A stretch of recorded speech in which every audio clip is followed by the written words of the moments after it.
केम छो शिंदे साहेब, आपण अतिउत्तम लाचार कसा, हे दाखवण्याची स्पर्धा. जय गुजरातनंतर अंधारे आव्हाड तुटून पडले.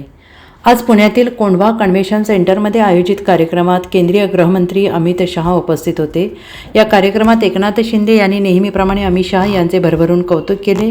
त्यांनी भाषणात विविध विशेषणं आणि उपमांचा वापर करत अमित शहा यांची स्तुती केली. मात्र भाषणाच्या शेवटी शिंदे यांच्याकडून घडलेली एक चूक चर्चेचा विषय बनली आहे. शिंदे यांनी भाषण संपवताना जय हिंद जय महाराष्ट्र असं म्हणत आपले भाषण समाप्त केले. पण काही क्षणात त्यांना काहीतरी आठवले आणि ते पुन्हा माईकपाशी येत म्हणाले जय गुजरात. आणि या जय गुजरातच्या उच्चारामुळे सध्या मराठी अस्मितेचा मुद्दा ऐरणीवर आलेला असताना शिंदे यांच्या विधानावरून मोठा राजकीय वाद निर्माण होण्याची शक्यता आहे. आता एकनाथ शिंदे यांच्या घोषणेवरून शिवसेना ठाकरे गटाच्या उपनेत्या सुषमा अंधारे आणि राष्ट्रवादी पवार गटाचे आमदार जितेंद्र आव्हाड यांनी त्यांच्यावर जोरदार हल्लाबोल केलाय.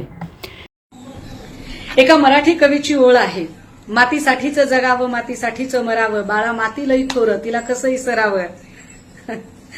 परंतु मराठी मातीत ज्यांचा देह पोचलाय त्यांना या मराठी मातीशी प्रामाणिक राहता येत नाही. ज्या एकनाथ शिंदेंचा देह या महाराष्ट्रातल्या मराठी मातीत पोचला गेलेला आहे, या महाराष्ट्रातलं क्षार पाणी घेऊन ज्यांची वाढ झाली आणि याच महाराष्ट्रातल्या मराठी माणसांनी ज्यांना भरभरून प्रेम, साथ, सहकार्य आणि विश्वास दिला, त्या सगळ्या मराठी माणसांशी प्रतारणा करत आज एकनाथ शिंदे जय गुजरात म्हणतात. ते उगाच म्हणत नाही.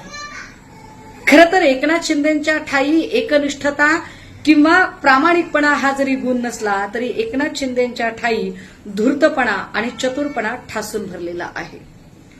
नेमक्या वेळेला आपण जेव्हा राजकारणातनं आता प्रवाहाच्या बाहेर फेकले जातोय की काय, अजित पवारांनी आपल्यावर सरशी केली आहे आणि देवेंद्र फडणवीस कुरघोडी करण्याची एकही संधी सोडत नाहीत, अशा काळामध्ये अमित शहांच्या मंचावर जाऊन आपण अमित शहांची भाटगिरी केली पाहिजे, एवढा साधा सेन्स तर नक्कीच एकनाथ शिंदेंच्या ठाई आहे.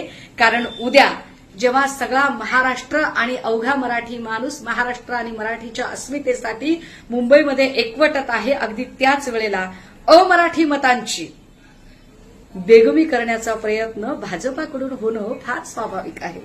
पण अशी बेगमी करताना मी तुमचा सगळ्यात जास्त वफादार आहे, किंबहुना मीच सर्वोत्तम भाट आहे, हे अमित शहांना सांगण्याची संधी एकनाथ शिंदे कसे सोडतील बरं.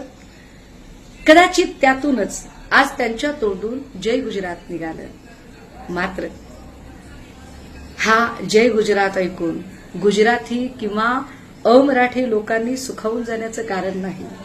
तमाम अमराठी भावांच्या हे लक्षात यावं की जे एकनाथ शिंदे ज्या मराठी मातीत त्यांची नाळ पुरलेली आहे त्या मराठीशी द्रोह करू शकतात, इथल्या मराठी माणसाशी, अस्मितेशी आणि मराठी प्रदेशाशी द्रोह करून फक्त भाटगिरी करण्यासाठी जे जय गुजरात म्हणू शकतात, ते उद्या गुजरात्यांशी तरी काय प्रामाणिक राहतील. कशावरून ते उद्या गुजरात्यांशीही बैमानी करणार नाहीत. एका क्षणात संधी मिळाली तर एकनाथ शिंदेंनी जसं उद्धव साहेबांना चितपट करायचा प्रयत्न केला, अगदी त्याच पद्धतीने ते देवेंद्र फडणवीसांनाही मातीत लोळवून त्यांच्या छाताडावर पुन्हा उभे राहून सत्ता मिळवण्याचा प्रयत्न केव्हाही करू शकतात. मला वाटतं याची कल्पना देवेंद्र फडणवीसांना सुद्धा फार चांगली. Bureau report, SBN Marathi, Mumbai.